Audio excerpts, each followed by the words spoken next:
Hey guys, and welcome to my new recipe video with me, Lissyyy. We're gonna do the all-time favorite ravioli in cans, but in self-made and vegan and friggin' awesome. But I was failing a bit with the pasta dough because I was using chickpea flour and it's super weird, so I have another proposal for you to make the pasta dough, which is way easier than what I was doing. So enjoy! First, take some chickpea flour, add salt and water as well. But like I said, the dough is problematic, so rather use the recipe that I put in the description below. But after all, you mix. For the filling, take some crumbled tofu and add your garlic.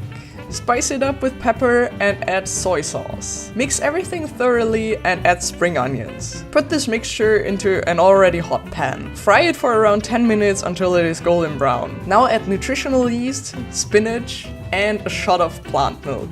Take just as much that the mixture is wet but not swimming in liquid. Stir and cook it through on low heat for just like 5 minutes. In the meantime, prepare the dough. And now, enjoy seeing footage of me failing. No, it's impossible. It is impossible. Okay, fuck it, I'll just do it with my hands then. Oh my gosh, it's so painful to see this again. But actually you should roll everything in a thin layer and cut squares out of it like I tried to do as well. Add in 1 tablespoon of filling and then you can take another square and put it on top. But because my dough was so thick, I was just taking 1 square and putting it all together so that mine were round, but they are meant to be in squares as well. And then you can just tuck them together with a fork. In the next step, you'll need tomatoes and a bit of water that you add into it. Bring your tomato puree to a boil and then add in your ravioli. Just put all of them in and then season it up with garlic powder, pepper, and Italian herbs that you like. Put the lid on the pot and let it simmer for 5 to 10 minutes depending on how thick your ravioli is. Mine took around 10 minutes because they are just giant. Place them on a plate and now you can optionally sprinkle them with sunflower seeds as well.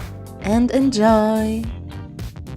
Thank you so much for watching, guys. I hope you enjoyed it a lot, and if you try the recipe out, then let me know how you like it and tag me on your pictures on Twitter and Instagram. Definitely check out my other videos as well, and I'll see you in the next one. Bye bye!